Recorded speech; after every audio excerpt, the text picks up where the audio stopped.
buenas tardes a todas las personas que nos acompañan en este nuevo webinar y que se encuentran desde ya conectados en nuestra transmisión en vivo.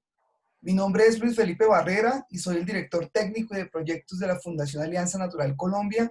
Reciban un cordial saludo de todo el equipo de la Fundación y sean bienvenidos a este webinar.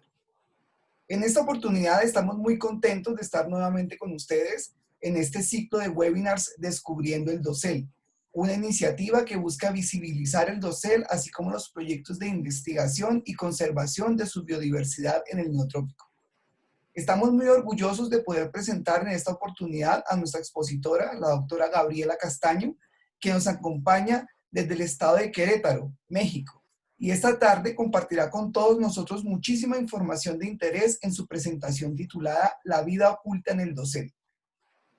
Gabriela es bióloga, maestra en ciencias y doctora en ciencias de la Universidad Nacional Autónoma de México y tiene estudios postdoctorales en el Smithsonian Tropical Research Institute en Panamá. Es profesora titular en la Unidad Multidisciplinaria de Docencia e Investigación de la Facultad de Ciencias de la UNAM en el campus de Juriquilla, nivel 2 del Sistema Nacional de Investigadores del Consejo Nacional de Ciencias y Tecnología, y línea de investigación en ecología de comunidades de artrópodos en el dosel y el suelo. Gabriela, ¿cómo estás? Muy bien, muchas gracias. Muy honrada de poder acompañarlos. Muchas gracias a ti por compartir y sacar un poco de tu tiempo para contarnos todas esas cosas tan interesantes y además de darnos a conocer un poco la vida oculta en el dosel. Gracias. Para las personas que desde ya están conectadas, les recuerdo que pueden, durante la charla de la doctora Gabriela, pueden comenzar y dejar sus inquietudes, preguntas y dudas en la sección de comentarios en Facebook. El equipo de la Fundación estará recopilando todas estas preguntas y al final de la charla podemos transmitírsela a nuestra expositora.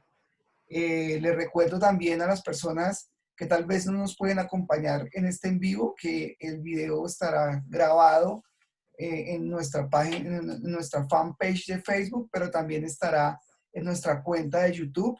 Una vez termine el webinar, una hora después ya lo podrán ver en nuestro canal de YouTube. Nos pueden encontrar como Fundación Alianza Natural Colombia. Entonces, no siendo más, Gabriela, yo creo que estamos listos para escuchar tu charla. Entonces, pues te dejo, voy a permitirte compartir tu pantalla. Gracias. Y quedamos contigo, ¿te parece? Bien, pues muchas gracias y bienvenidos todos los que nos están acompañando. Realmente me siento muy contenta de poder compartir esta charla con ustedes. Espero sea de su interés. Y bueno, nada más como curiosidad, comentó Luis Felipe que estoy en Querétaro, y Querétaro precisamente en el año 2011 fue elegida la palabra más bonita del español. Curiosamente no es una palabra del castellano, es de origen purépecha, ¿no? Un grupo originario de México, y quiere decir en la cañada o juego de pelota, ¿no? Entonces, pero bueno, es la palabra más bonita del español. Súper, muchas gracias por compartir eso. Entonces yo voy a parar mi video y mi audio, pero estoy aquí detrás por si cualquier cosa, ¿vale? Muchas gracias. Ok.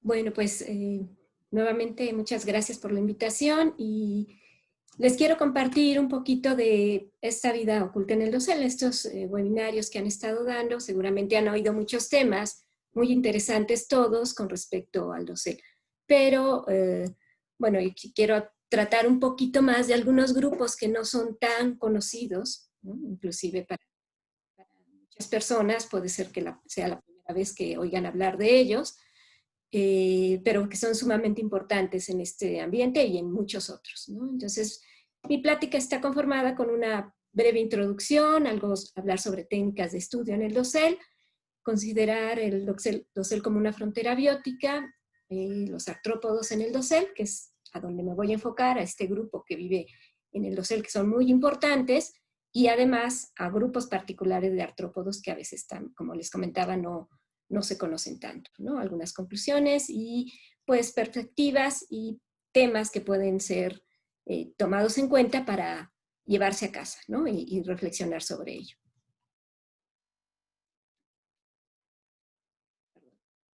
Y bueno, quisiera que se sintieran un poquito, vamos a ir subiendo en el dosel, ¿no? Imagínense que vamos en una grúa como las que hay en Panamá, ¿no? De hecho es ahí en la selva de San Lorenzo, en Panamá, y vamos subiendo para alcanzar precisamente el dosel, ¿no? Este ambiente tan particular, con tantas características, tengan un poco de cuidado porque de repente hay algunas ramas, ¿no? Entonces no se vayan a golpear. Y ya que lleguemos arriba, pues bueno, empezaremos a platicar un poco sobre qué es el dosel, ¿no? Cuidado con la rama y precisamente nos llegó. Y lo primero que me gustaría nada más hablar un poquito, mencionar qué es el dosel, ¿no? O sea, qué se entiende por dosel y a qué nos estamos refiriendo. Cuando estamos en este ambiente, podemos encontrar organismos tan interesantes, tan evidentes, como este perezoso, ¿no? que, que nos puede estar dando la bienvenida o a veces simplemente lo interrumpimos en sus actividades, ¿no? Y a veces ni siquiera nos toman mucho en cuenta, ¿no? Pues continúan en lo que están haciendo, pero hay otros organismos, ¿no? Entonces, primero, para ver qué es lo que entendemos por dosel, este término se ha utilizado para definir muchísimas cosas, ¿no? Dependiendo de los autores, podemos encontrar distintas definiciones, pero en general indica la copa de los árboles, ¿no? Otros autores, por ejemplo, Nat Carney definió como que es todo aquello que está en la copa de los árboles, pero que incluye ambientes particulares como el follaje, ramas, ramillas, todos los elementos que pueden estar por arriba del suelo, eh, ya en... Y este constituye un ambiente muy, muy particular. Podemos reconocer también microambientes y distintos elementos dentro del mismo dosel, ¿no? Entonces podemos tener el dosel superior, el sotobosque, si vamos subiendo desde la parte inferior del suelo, el dosel superior, la superficie del dosel y el dosel exterior. Y cada uno de estos ambientes tiene características particulares, tiene condiciones de humedad, de temperatura y representa ambientes que los organismos tienen que estar adaptados a ellos. Entonces también dentro de cada uno de de estas partes o de estas subdivisiones podemos encontrar fauna particular y, bueno, inclusive flora particular, ¿no? Las plantas que están creciendo, las epífitas, lianas que pueden estar asociadas en ello. Para estudiar el dosel se han utilizado también muchísimas cosas. Dependiendo de los organismos a los que nos estemos refiriendo, se pueden utilizar binoculares, ¿no? Para ver, por ejemplo, aves, los mamíferos, es muy común utilizar binoculares. Pero para ver artrópodos, pues no resulta tan conveniente porque pues, son muy pequeñitos, y más para los grupos de los que les voy a platicar un poco más. Algunas de las primeras mediciones, precisamente del medio físico del dosel, fueron realizadas en Panamá. También, bueno, por eso es que elegí este video para que subiéramos al dosel de Panamá, ¿no? Para ver las condiciones. Y se hicieron algunos trabajos sobre las primeras plataformas haciéndose en la Guyana Británica. Y si se fijan en las fechas, pues esto no es muy reciente, ¿no? Ya casi tenemos un siglo, un poquito, pero a casi nada, de cumplir un siglo con los primeros trabajos más sistemáticos sobre el dosel. Y esto no quiere decir que antes de ello no se estudiara también el dosel. El ser humano ha subido a los árboles, ha buscado la manera de subir a los árboles para inclusive encontrar refugio y explotar muchos recursos de ellos. Pero bueno, estos estudios sistemáticos surgen a partir de 1926 y de ahí, pues bueno, se ha avanzado mucho también con las técnicas y lo que hemos podido observar. En los 30 y los 40 se empezaron a hacer algunos trabajos por parte de Vivi sobre el potencial del dosel como un ambiente particular, sobre la diversidad que podía tener y sobre todo también sobre los recursos que podría ofrecer. Con la Segunda Guerra Mundial surgieron muchísimos materiales y por lo tanto se pudieron construir, por ejemplo, escaleras de aluminio, el nylon, cuerdas para poder subir, y esto propició mucho el estudio de este ambiente, ¿no? Entonces, en los 60s, mediados de los 60s, se empezaron a utilizar algunas escaleras de aluminio, porque eran más ligeras, resistentes, y se podían estudiar. Sin embargo, pues quienes han estado en selvas tropicales, pues considerarán que ir con una escalera pues puede resultar muy complicado, ¿no? Andar cargando escaleras. Entonces, esto depende del tipo de árboles que se estudien, pues bueno, podremos utilizar. Y después, a partir de 1978, se empezaron a desarrollar técnicas de cuerda simple para subir a los árboles, ¿no? Para poder subir. Y esto requiere pues un entrenamiento también particular, permite un acceso más directo también, pero pues tiene algunas restricciones en cuanto al movimiento, el anclaje que se debe de hacer y la manera de llegar de un árbol a otro, por ejemplo, no es tan fácil, entonces puede requerir de mucho tiempo. Y en los años 80 prácticamente, también bueno, a finales de los 70, de hecho en 1971 fue que Terry Irwin comenzó a estudiar el dosel en Panamá y realizaron algunas fumigaciones. Y en los 80 ya se presentan los primeros trabajos sobre los resultados que se hicieron en el dosel utilizando fumigaciones. Actualmente las fumigaciones ya no son tan utilizadas, si bien se utilizan ya nuevos insecticidas precisamente para reducir el riesgo y la contaminación que podría tener. Pero bueno, se utilizan piretinas naturales que tienen menos impacto en el ambiente y que son fotodegradables. Sin embargo, bueno, se han buscado también algunas otras técnicas para trabajar en ello.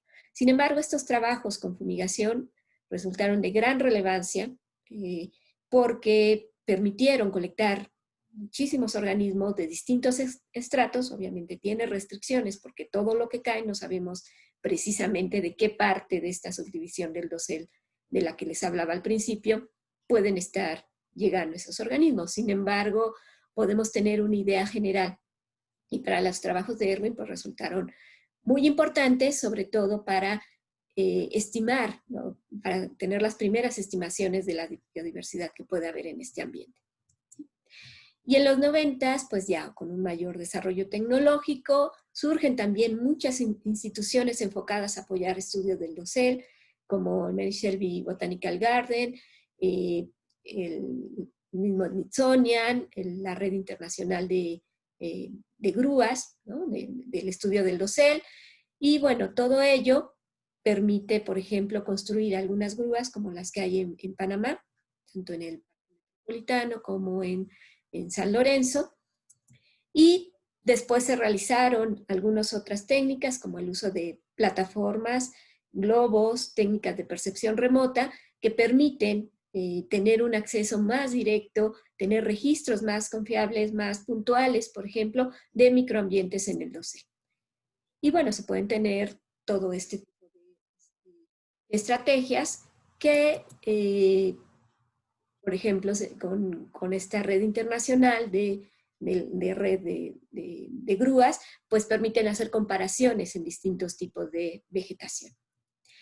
Y bueno, un trabajo que también resulta muy importante es el trabajo que ha realizado el doctor Yves Basset, haciendo proyectos como Ibisca, que fue muy importante, por ejemplo, en Panamá, pero después se ha trasladado a otros sitios y continúa estudiando el dosel para poder ver o estimar la biodiversidad que puede haber en este ambiente particular y enfocado más hacia selvas tropicales. Y este término de dosel como frontera biótica fue acuñado por Terry Irwin, o por el doctor Terry Irwin en 1983, y hablaba de la última frontera biótica. Y en ese momento era la última porque, bueno, se había logrado el acceso y poder acceder a este ambiente, tener datos más puntuales, pues, y encontrar toda la gran diversidad de organismos que él encontró, pues implicaba que, bueno, esto teníamos ahí un reto para saber qué era lo que había que estudiar. Actualmente, pues ya tenemos otras fronteras, ¿no? Por ejemplo, se ha visto que en el extremo, el suelo está resultando otra frontera biótica, ¿no? No sabemos mucho de lo que hay de fauna de suelo. Y, pues curiosamente, también hay muchas cosas que se comparten allá arriba, ¿no? Muchos organismos que tienen inclusive movimientos verticales para teniendo estos movimientos entre los dos ambientes y apoyando, por ejemplo, en el flujo de energía.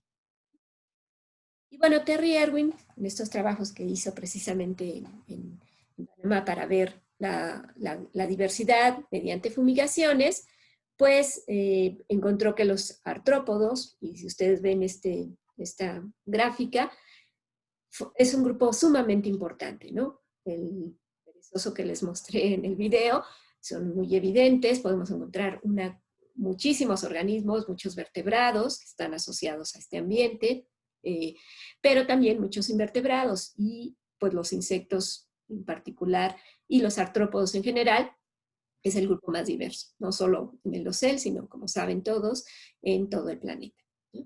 Y a partir del 73 que comenzó a estudiar Terry Irwin este ambiente, pues bueno, los estudios sobre dosel se vieron incrementados, sobre todo con colectas masivas de artrópodos.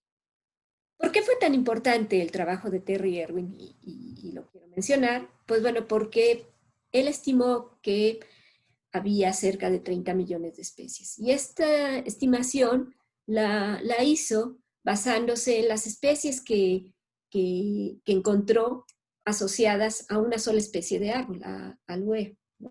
Una especie de hue, encontró 1.200 especies de escarabajos en esta planta, y las que eran únicas, exclusivas de esta especie fueron 163. Entonces, había 1.037 especies que no eran particulares.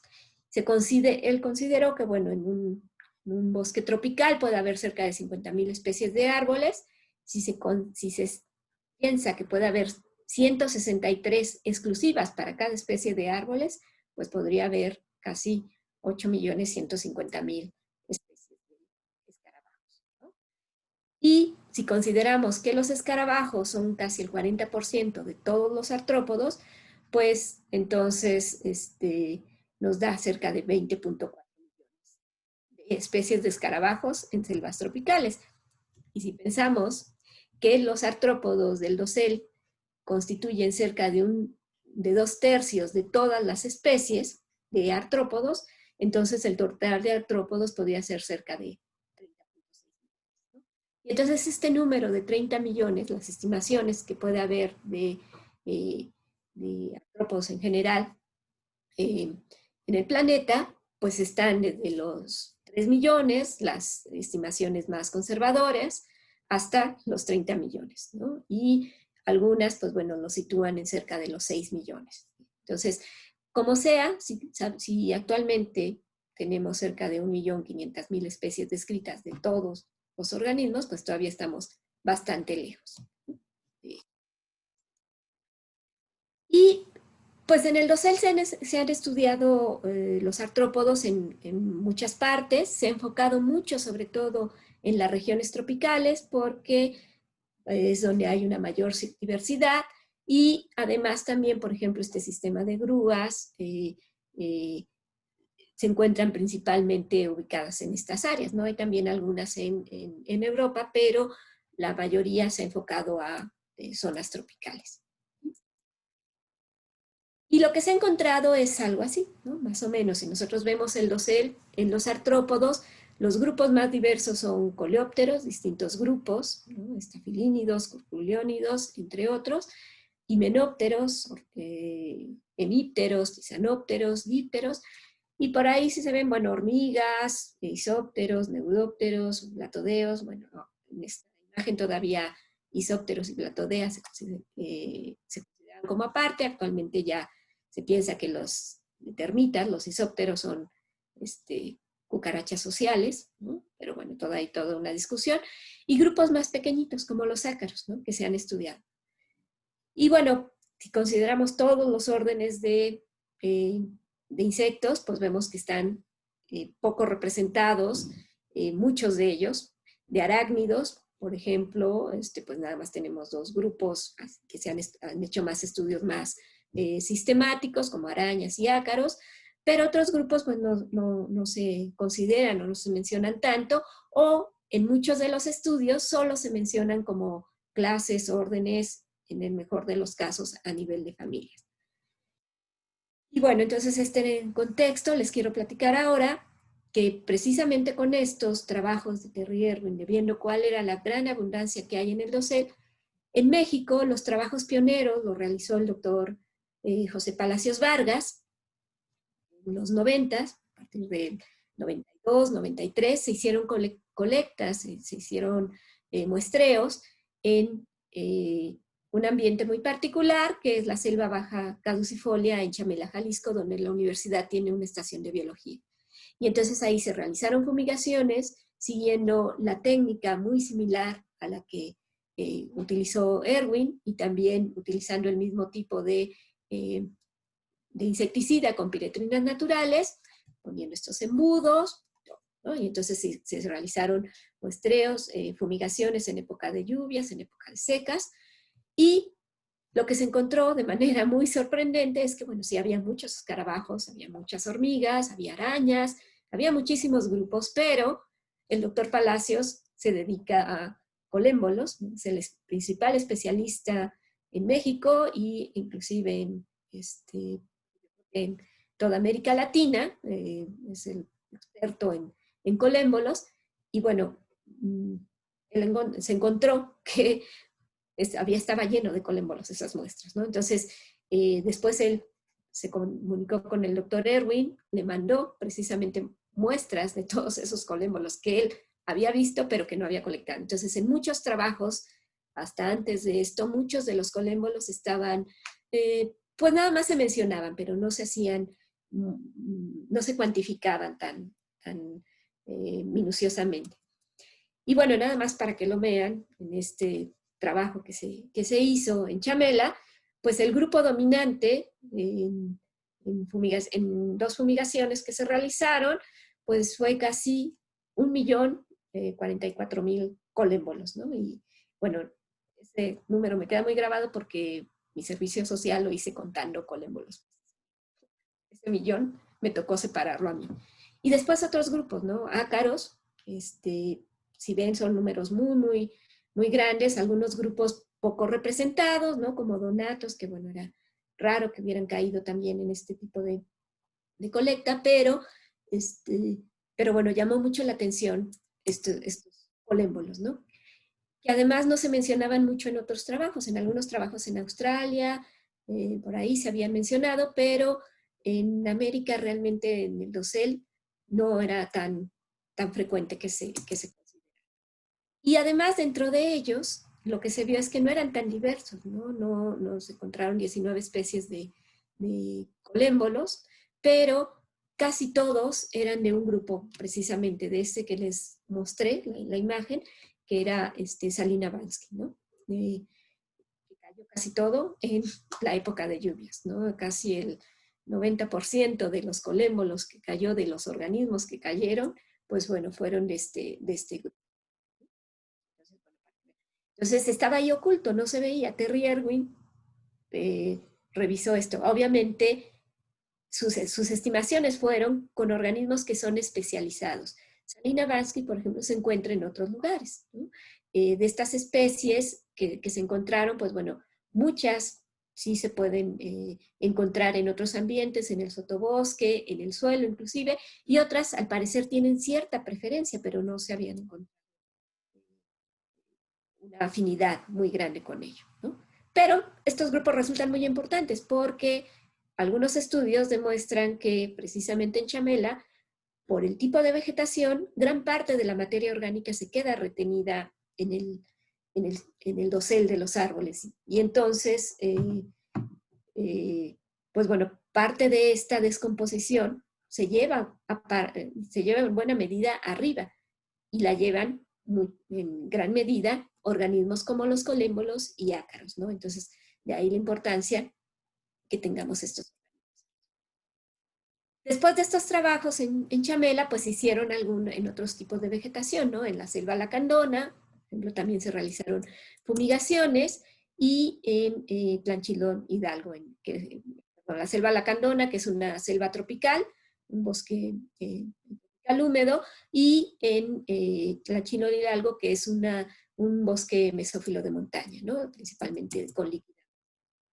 Y lo que se ha encontrado, por ejemplo, es que hay algunos géneros que se comparten entre el bosque tropical y el bosque seco, ¿no? La selva baja caducifolia, como estos Pseudacorutes, Brachistomela, Entomobria, ¿no? Distintos grupos, que son estos organismos pequeñitos, que bueno, que son colémbolos, como les decía, miden menos de 2 milímetros, pero está lleno el dosel, ¿no? de estos organismos.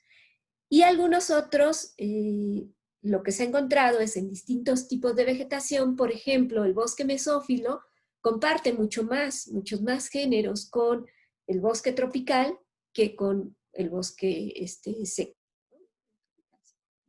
Chamela solo comparten un género, mientras que con Chajul comparten al menos 5 géneros, ¿no? Y con probablemente algunas especies también.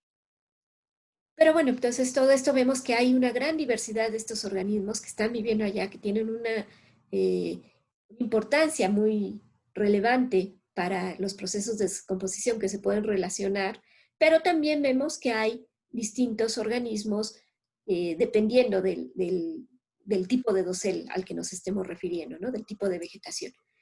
Y cuando tuve la oportunidad de trabajar con el doctor Islacet en colectas que él había hecho en el proyecto Ibisca, pues también encontraron muchos colémbolos, ¿no? Entonces, lo revisamos junto con el doctor Palacios y encontramos una especie nueva de esta familia de colémbolos, del género, de la familia Sturmide, perdón, el género Sturmus panamensis, que es un género que solo tiene 3 especies. Y las 3 especies se han descrito para ambientes epígeos, ¿no? El primero fue descrito en Colombia para precisamente asociado a epífitas, otro se describió de Brasil, y esta es la tercera especie, que además es la especie más norteña, que se colectó en Panamá, ¿no? En San Lorenzo, precisamente en el dosel de la selva. Y al parecer, pues bueno, podríamos pensar que así como Erwin encontró algunas especies que eran exclusivas para cierta especie de árboles, pues ya con estudios más particulares sobre el dosel y ya buscando organismos como estos, como los colémbolos, pues encontramos esta especie, ¿no?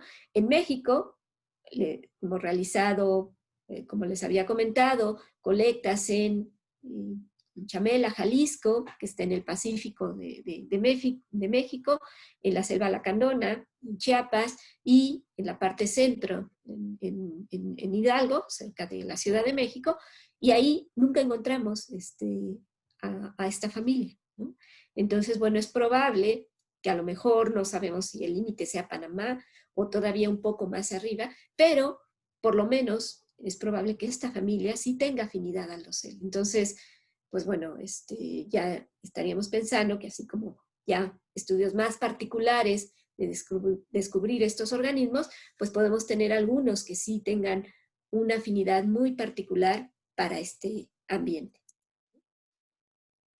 Y bueno, otros ambientes que son también muy importantes, mencionaba la definición de Nalin Nadkarni, pues son las epífitas, ¿no? Entonces hay todo un mundo, si en el dosel hay un mundo, en las epífitas que están en el dosel, pues puede haber otro mundo, ¿no? Porque es un ambiente particular, diferente, ofrece distintos nichos.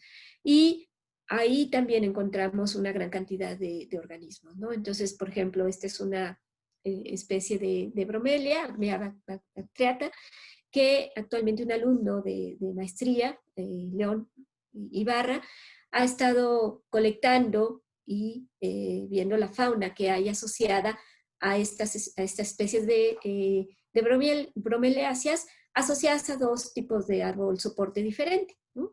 Y entonces, bueno, se ha visto que sí hay una composición distinta, dependiendo del árbol soporte, aunque los organismos estén en la misma planta, el aporte de hojarasca que se acumula aquí, si alguien tiene alguna bromelia en su casa, o bueno, ha comido piña, por el tipo de hojas que tiene, es muy fácil que se acumulen ahí detritos. Y bueno, ahí podemos encontrar una gran diversidad de organismos, ¿no? Incluyendo pseudoescorpiones, colémolos de distintos grupos, ácaros, escarabajos, y todo ello, pues bueno, implica toda una comunidad, ¿no? Entonces es también un mundo prácticamente en el que tenemos. Y otros ambientes que también son muy importantes, que se ha estudiado poco, son las plantas parásitas o hemiparásitas, ¿no? Como los muérdagos. Y también con León estuvimos estudiando, por ejemplo, las hormigas que están asociados a estos muérdagos en el dosel. Entonces, si bien estas plantas representan, digamos, una plaga para muchos árboles, pues también están sirviendo de microambiente, de ambiente particular para toda una gran diversidad de organismos que muchas veces no conocemos, ¿no? Entonces, bueno, aquí se ve una hormiguita que va saliendo del género Pseudomyrmex, perdón, Pseudomyrmex, y aquí tenemos una Camponotus que está ahí cuidando el nido, y aquí hay unas cefalotes, ¿no? Que están aquí guardaditas en los nódulos de las plantas semíparas. Y bueno, como digamos, hablando un poquito de las conclusiones, como ven, pues bueno, tenemos una gran diversidad de organismos, todos estos organismos tan pequeños, esos microartrópodos que puede haber en el dosel, que constituyen un mundo todavía por descubrir, ¿no? Pues sustenta el dosel una diversidad impresionante, ¿no? No solo lo que vemos, los que sirve de hábitat para muchos vertebrados, sino también pues todo lo que no vemos, ¿no? Todos estos organismos pequeños que están ahí y que además son muy importantes para eh, eh, eh, el mantenimiento de la diversidad y de los ciclos bioenergéticos dentro del dosel. ¿Sí? Y los artrópodos, pues bueno, tienen un papel muy, muy importante en mantener precisamente este ecosistema. Y la diversidad, pues bueno, si bien sigue siendo una frontera biótica, ya tenemos otras, pero aún con todos los estudios, con todos los avances que se han hecho, con todos estos proyectos que se han llevado a cabo para tratar de recopilar la mayor cantidad de información y tener muestreos que sean sistemáticos y que permitan obtener una gran cantidad de datos, pues todavía seguimos sin conocer muchas cosas, ¿no? Porque cada ambiente es particular y entonces podemos tener organismos que estén asociados a, por ejemplo, las epífitas, a las hojas, a la base de las hojas, a las hemiparásitas, a las lianas, o en este caso, por ejemplo los trips, cuando hicimos los muestreos en chamela, pues cayeron también una gran cantidad de trips, ¿no? Que se alimentan principalmente de polen, y ese material se le dio al doctor Roberto Johansen, que está en el Instituto de Biología, y él pues describió como 15, 20 especies de estos organismos, ¿no? O sea, y nos decía, es que es la colecta del siglo porque sigo viendo cosas nuevas. Y no era una colecta dirigida a estos organismos, pero cayeron un montón, ¿no? ¿Y por qué cayeron? Bueno, porque estaban asociados a muchas de las epífitas y otras lianas y otras plantas que había en el dosel, y bueno, cayeron con estas fumigaciones. Y algo que es muy importante es pues que los estudios multidisciplinarios permiten comprender mejor precisamente este sistema y el hábitat en el que se están desarrollando, ¿no? Los distintos hábitats, ¿no? El acceso, el tener, por ejemplo, aquí a alguien que nos ayude, a los biólogos, para poder subir. No siempre podemos tener la facilidad o la edad para subirse a los árboles. Para todo hay una edad y de repente uno ya llega a cierta edad en donde subirse a un árbol ya no es tan recomendable, Y entonces, bueno, el tener gente que nos pueda ayudar con estas técnicas, pues resultan de gran importancia, ¿no? Y algunas perspectivas, pues bueno, quisiera mencionar, por ejemplo, los trabajos que ha realizado el doctor Enrique Medianero, también en Panamá, estudiando avispas que forman agallas, y en el dosel ya ha encontrado una cantidad increíble, ¿no? Entonces tiene una diversidad prácticamente, cada vez que va a colectar encuentra algunas nuevas especies asociadas dependiendo a los encinos. Él se ha enfocado más a encinos, pero de todos modos, ¿no? Si pensamos que con los encinos hay muchísimo, pues, entonces hay otro, ¿no? O sea, están las hojas de los árboles, están las epífitas, pero también están los parásitos que puedan tener o las formaciones que pueda haber en las mismas estructuras de las hojas, por ejemplo, ¿no? Entonces, todos estos organismos decidógenos que resultan de gran importancia. Curiosamente, pues bueno, hace 2 años salió un trabajo que no sorprende, viendo los trabajos del doctor Medianero, es que por mucho tiempo pues, se ha dicho que los escarabajos, los coleópteros, es el grupo más diverso de insectos. Sin embargo, pues bueno, aquí estos autores nos mencionan que muy probablemente sean más bien los himenópteros, ¿no? Y en particular por grupos como estos parasitoides, formadores de agallas, eh, que pueden ser tan especialistas. Entonces, si consideramos que al menos cada especie de escarabajos puede tener al menos parasitar a una especie de escarabajos, pues tendríamos el mismo número de especies de himenópteros, de estas parasitoides, que de escarabajos. Pero además hay algunos parasitoides que solo parasitan ciertos estadios, entonces a lo mejor tendríamos 1 o 2, ¿no? Si es la larva, si es la pupa, si es el adulto, podríamos tener hasta 3 por cada especie. Pero eso solo de parasitoides. Si consideramos a las hormigas, a todos las abejas, a otros tipos de avispas, a otros grupos, pues entonces es muy probable que realmente sean himenópteros, que son tan pequeñitos que muchas veces no se han estudiado tanto, el grupo más diverso. Y esto, pues bueno, viene a colación por también estos trabajos del dosel. Sin embargo, pues bueno, también los coleopterólogos han dicho que no. Ellos no se quieren dejar vencer, quieren ser el grupo más diverso. No es que quieran ser, sino que muy probablemente también hay otros grupos muy pequeñitos que viven entre los intersticios del suelo, en zonas más o menos anegadas, y entonces, pues bueno, hay también una gran diversidad que todavía falta por descubrir, ¿no? Lo que yo creo que aquí no es ni saber ni quién es más ni quién es menos, lo que es una realidad es que nos falta mucho por descubrir y por trabajar. Y bueno, me gustaría que esta pequeña charla que me permitieron dar hoy, pues que sirviera como un homenaje al doctor Terry Irwin, que desafortunadamente en mayo de este año falleció, y pues bueno, para rendir un modesto homenaje para toda su gran trayectoria y la importancia de todos sus trabajos sobre el estudio del océano. Pues bueno, muchísimas gracias. Si tienen alguna pregunta, pues estoy en la mejor disposición para tratar de responderla. Gabriela, muchísimas gracias. Genial tu presentación, creo que aprendimos muchísimo. Definitivamente no conocemos absolutamente nada. Y como bien lo decías, entre más conocemos, más nos damos cuenta de todo lo que falta aún por descubrir, ¿no?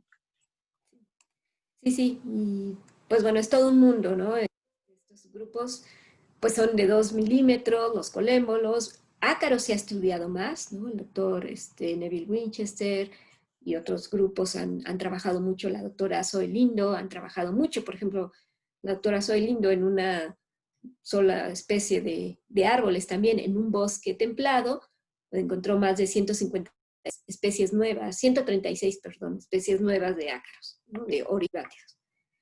Y bueno, colémbolos no es un grupo tan diverso, pero aún así pues bueno, encontramos cosas sorprendentes como estas, ¿no? De la familia Sturmi. Increíble. Muy interesante lo que contabas del trabajo con los colémbolos y cómo es trabajar con 1 millón de individuos. Pues bueno, la ventaja es que son tan pequeñitos que en un vial prácticamente cupieron todos, ¿no? Bueno, en vial más o menos grandecito, pero ahí casi quedaron todos, ¿no? Entonces, sí pues fue mi novatada, porque bueno, ya se fue un rato, ¿no? Les decía, fue lo que hice de servicio social, y a mí me tocó separar todo ese material, ¿no? Y de ahí, pues bueno, yo originalmente no pensaba dedicarme a estos grupos, pero bueno, pues después de contarlos tantos, o los amaba o los detestaba, ¿no? Pero bueno, Era y una bueno, en relación de realidad, amor y odio.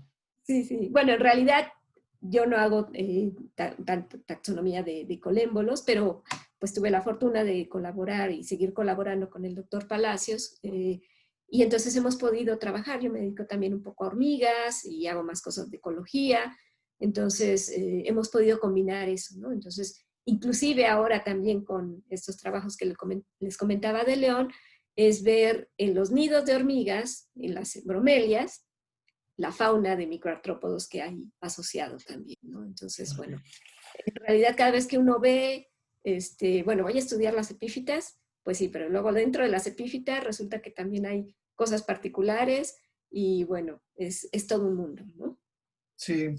Y una pregunta que nos hacen es, ¿cómo se muestrean esos colémbolos tan pequeños? ¿Cómo se colectan? ¿Con el mismo fogging caen o...? Sí, sí, con esta técnica de fogging por eso es que ha resultado, o resultó, cuando hizo sus trabajos Erwin, resultó tan eh, llamativa, ¿no? Porque cae de todo, ¿no? O sea, cae todo. El insecticida que se usa eh, son piretrinas naturales y atacan al sistema nervioso de los insectos en particular, entonces los paralizan, en realidad no los matan, y tienen un tiempo de vida, es fotodegradable, entonces aproximadamente 2, 3 horas ya a la luz del día se empieza a degradar. Eh, por eso hay que ir, para hacer el fogging, uno va a la madrugada a las 3 de la mañana, lo echa, se va y pone los embudos, como los que les mostré, y a las 9, 10 de la mañana regresa y los lava con alcohol, recoge todo y luego ya al laboratorio y a separar. Por fogging es así, ¿no? También, por ejemplo, en el caso de Sturmius, ahí no se hicieron, ese material no fue con fumigaciones, sino se hicieron se utilizaron distintas técnicas, pero estos grupos cayeron principalmente de la materia orgánica que estaba retenida en las ramas de los árboles, y entonces esa se lleva a los embudos de Berlese, que son los embudos en donde se pone una malla, se pone un foco, una fuente de calor para que los organismos por fototropismo negativo caigan, y además porque se empieza a secar la muestra, caen a un frasco colector y así se colectan, ¿no? Entonces, es difícil, sí se puede hacer colecta directa. De hecho, por ejemplo, el doctor Palacios, para algunos grupos de colémbolos, hace colecta directa con el pincel, con el dedo, sobre musgos, porque ya tiene el ojo súper adiestrado, ¿no? Muy, ya los ve muy bien, ¿no? Nada más, a veces uno ve que algo se mueve y dice, fue un colémbolo de tal familia, ¿no? Y casi así Wow. no le dice, ¿no? Pero bueno, son técnicas de muestreo indirectos, ¿no? Es tomar la muestra y llevarla y procesarla, ya sea mediante embudos de Berlese o por flotación, si es el caso, ¿no? Y en el fogging, así caían, lavábamos todo lo que había y después esos botes con alcohol a separarlos todos, ¿no? Súper interesante lo que nos cuentas un poco del insecticida, porque tal vez hay personas que tienen muchas dudas sobre la acción del insecticida y sobre otros grupos. Entonces, Sí. sería interesante que nos contaras o sea, qué tan cierto es que pueden afectar otros grupos de vertebrados, como anfibios y pequeños Sí, mamíferos. pues bueno, nosotros en las colectas que hacíamos, sí veíamos que de repente, bueno, obviamente la nube de este insecticida se expande un poco más de lo que uno desea, ¿no? Pero sí veíamos que a veces había algunos organismos, de hecho había mariposas que estaban ahí, seguían medio revoloteando, y entonces, pues bueno, ya después de un rato, cuando regresábamos, ya se habían ido, ¿no? Entonces, al parecer sí, nada más los afecta. Sí nos llegaron a caer algunos pequeños vertebrados, algunas pequeñas ranitas, pero creemos que caían más bien porque si de repente caía alguna rama, nos caían también ramas de estos movimientos que hay normalmente en el dosel, que caen ramas o que se caen hojarasca y eso, y nos llegaron a caer una o dos ranitas, por ejemplo, ¿no? Y una o dos lagartijas, pero nada más, ¿no? Entonces consideramos que sí, efectivamente no tiene un efecto sobre vertebrados, que es lo que estamos tratando de evitar, ¿no?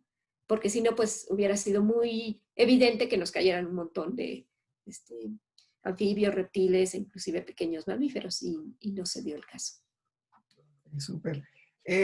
Sí, otra pregunta con el fogging es, ¿qué tan efectivo es en la vertical? Eh, ¿Se alcanza a acceder o Sí, afectar a insectos en la parte más alta, los árboles emergentes? sí, sí, sí, pues bueno, de hecho, por eso nos sirvieron, bueno, si recuerdan, se parece una bazuca, ¿no? Depende mucho de la fumigadora, ¿no? Si uno va con una fumigadora como las que utilizan para agricultura, ¿no? Para fumigar las coladeras inclusive, pues no va a alcanzar nada, ¿no? Entonces sí se necesita una fumigadora que sea potente porque puede alcanzar la nube, con esto, por ejemplo, alcanza entre 25 y 30 metros, ¿no? Entonces, bueno, sí, para el tipo de vegetación en el que nosotros estuvimos trabajando, tanto en Chamela, en Chajul y en Tlanchinol, ¿no? Los distintos tipos de bosque, sí alcanzaba. Recientemente el doctor Palacios también, con este grupo, con su grupo de colaboradores, han trabajado también en los Tuzlas y estuvieron trabajando sobre astrocarium, ¿no? Utilizando también fumigaciones, pero bueno, ahí son un poco más pequeños y bueno, también han encontrado cosas muy, muy interesantes. Genial. Eh, en cuanto al tema de los microartrópodos, es muy interesante. Yo realmente no sabía que había tanta cantidad de especies de microartrópodos y los tamaños, ¿no? Estaba viendo que son menos de 1 milímetro, incluso Ujú, están trabajando todo el tiempo. Esta especie que era tan común, hablabas de más, casi 900.000 individuos. eh, ajá. ¿Tú crees que está asociada directamente a la temporada de lluvias que Sí, mencionabas? sí, sí, sí, porque fue muy evidente en este grupo y uno de los problemas que tiene esta técnica de colecta es que no sabe uno de dónde viene, ¿no? O sea, eh, agarra todo, ¿no? Entonces, si de repente, y también es probable que mucho se haya quedado en las ramas, en las epífitas que están ahí en el dosel, ¿no? Entonces, mucho de este material pues no fue retenido, no fue colectado, pero pues la ventaja es que pues si se atarantaron, ¿no? Nada más los microartrópodos, pues después pudieron seguir con sus vidas, ¿no? No se hizo un seguimiento de a ver qué les pasaba, pero pensamos así. Y fue muy evidente que fue en la época de lluvias en donde cayó esa cantidad, ¿no? Muy probablemente tenga que ver porque, bueno, hay mayor cantidad de nutrientes, hay mayor humedad y entonces salen y probablemente estaban más afuera, en las ramas o en las partes más externas, y por eso cayeron tantos. Y en la época de lluvias, como hay menor humedad, los organismos buscan, los colémbolos necesitan humedad, entonces es probable que sí siguieran ahí, pero no los colectamos porque estaban más metidos en probablemente inclusive asociados a epífitas o en las bases de las cortezas, ¿no? Buscando un lugar que fuera mucho más húmedo. Y también esta especie en particular la encontramos tanto en el dosel como en el sotobosque y en el suelo. En el suelo menos, pero sí se llegó a encontrar. Y entonces, bueno, al parecer también podrían estar teniendo movimientos verticales y en un momento dado pues buscar mejor lugares más húmedos como es el mantillo de la hojarasca. Perdón, creo que tu micrófono se apagó. Sí, sí, sí, gracias. Una pregunta que nos hacen es frente a eso, ¿qué tanto es el recambio en la diversidad de microartrópodos en la vertical? ¿Es muy notable ese recambio Sí, o más bien se distribuyen pueden estar. homogéneamente?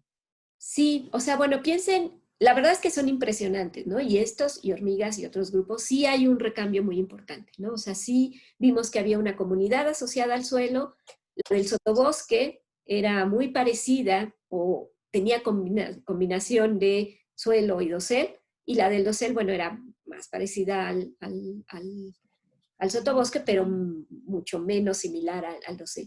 No son tantas especies, con hormigas también se vio algo similar, ¿no? Que hay una comunidad particular en cada ambiente y esto se ha visto en muchos otros sitios. Pero lo que son sorprendentes es que en zonas inundables, por ejemplo, ahí sí se ve que hay una migración. Y piensen medir punto un milímetro, perdón, punto un milímetro, punto 2 milímetros, y desplazarte 20, 30 metros, pues es una hazaña, ¿no? Entonces, y ellos lo hacen, ¿no? O sea, sí, algunos tienen, sobre todo en estas zonas inundables, algunos tienen la capacidad de crear un plastrón y quedarse en esta zona, en el suelo mismo, pero hay otros que sí migran, ¿no? Y tienen estas migraciones verticales que pueden ser muy, muy importantes. Súper, creo que es un tema bien interesante en bosques inundables y aquí en Colombia, digamos que tenemos la Amazonía, ¿no? Gran parte de la Amazonía está inundada una buena parte del año, entonces creo que puede ser una gran pregunta de investigación para los biólogos, investigadores aquí en Colombia y bueno, en los países de Sudamérica que trabajen con bosques inundables.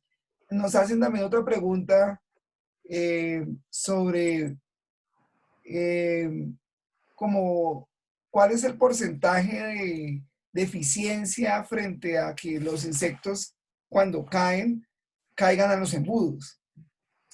O muchos otros Sí, caerán por fuera de los embudos. sí, sí, sí caen fuera. La idea, poner estos embudos, bueno, sí hay que tener una separación mínima y abarcar un área. Y luego también, pues el área va a depender un poco de la copa de los árboles, ¿no? Porque a veces también si uno pone nada más justo donde cerca del tronco, pues ahí a lo mejor no te cae tanto y resulta que por los movimientos también del aire que hay, las corrientes que hay, cuando uno sube hacia el dosel, pues bueno, van a moverlo. Entonces, más o menos era un área de 100 metros alrededor de los árboles.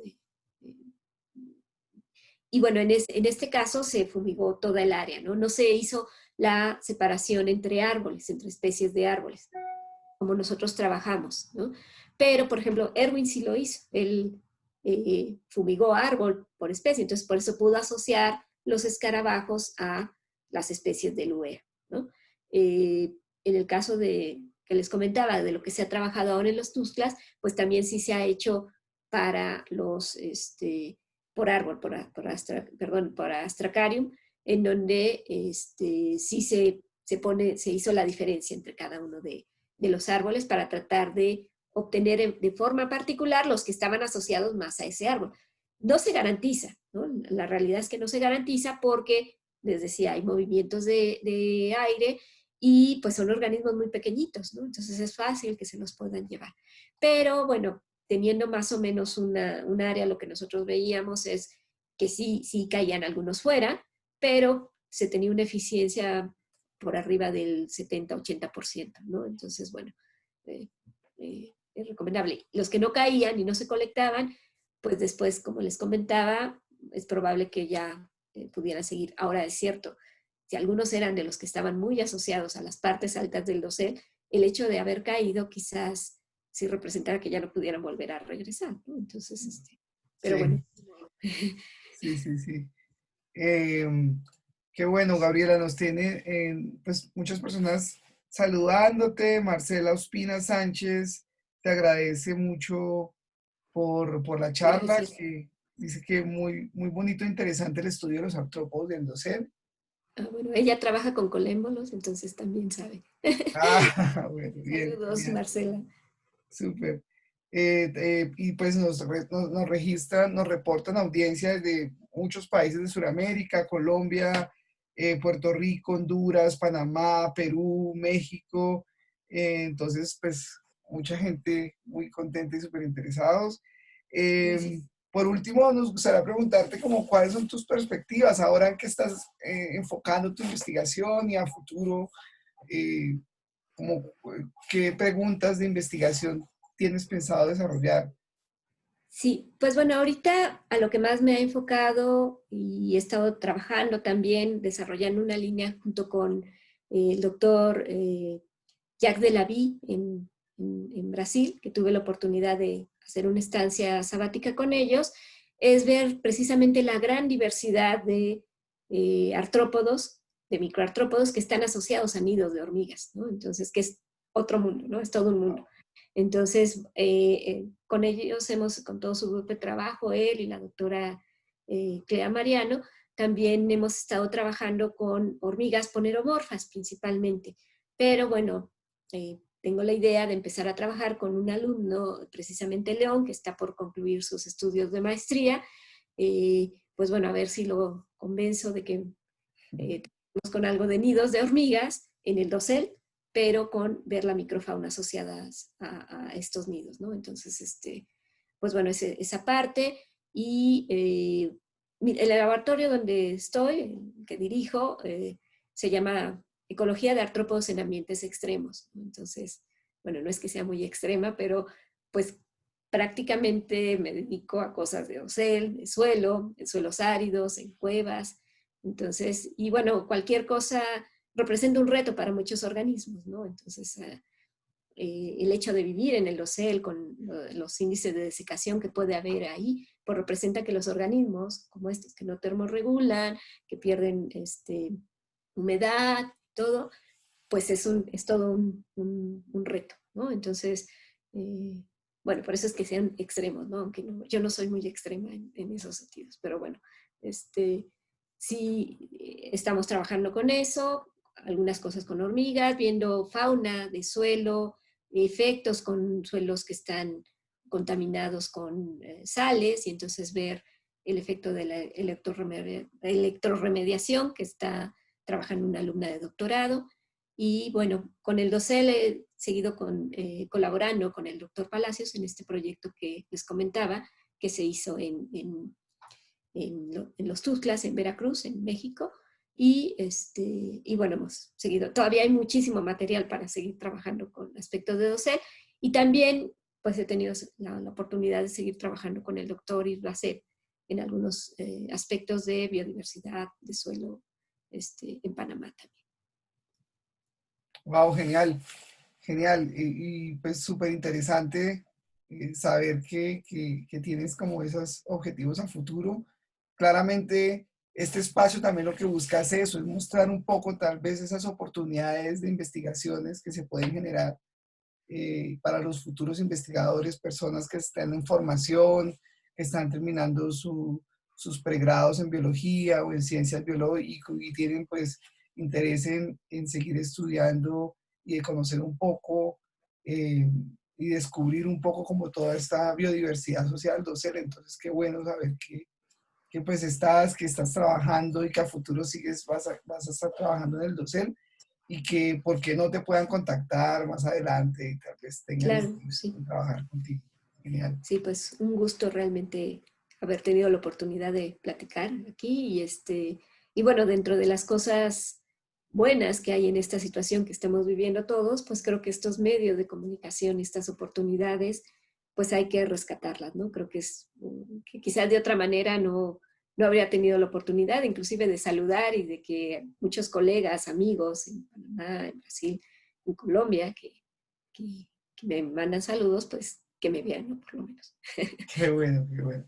Pero No, bueno, y también los estudiantes, pues esperemos en algún momento las cosas se normalizarán o estarán mejor y pues que piensen que México es una oportunidad para que si quieren venir a hacer estudios, hay muchos programas, entonces, pues bueno, estamos abiertos. Súper, genial, genial, Gabriela. Igual, en la descripción del webinar están los links de tus investigaciones y de tus perfiles en ResearchGate y Google Scholar y bueno, etcétera. Entonces, seguramente las personas van a estar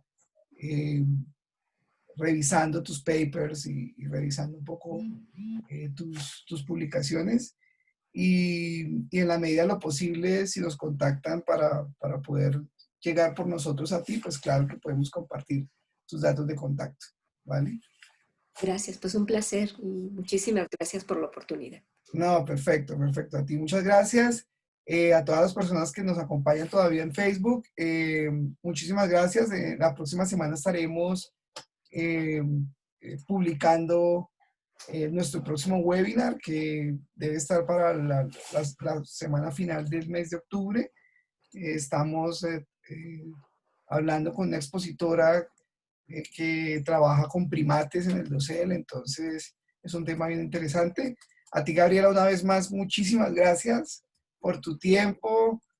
Pues hemos venido charlando ya desde hace meses tratando de concretar la fecha y este webinar, entonces pues muchas gracias porque gracias a ti pudimos realizar este webinar. Gracias. Ok, que estés muy bien, cuídate, chao. Gracias, igualmente. Bye.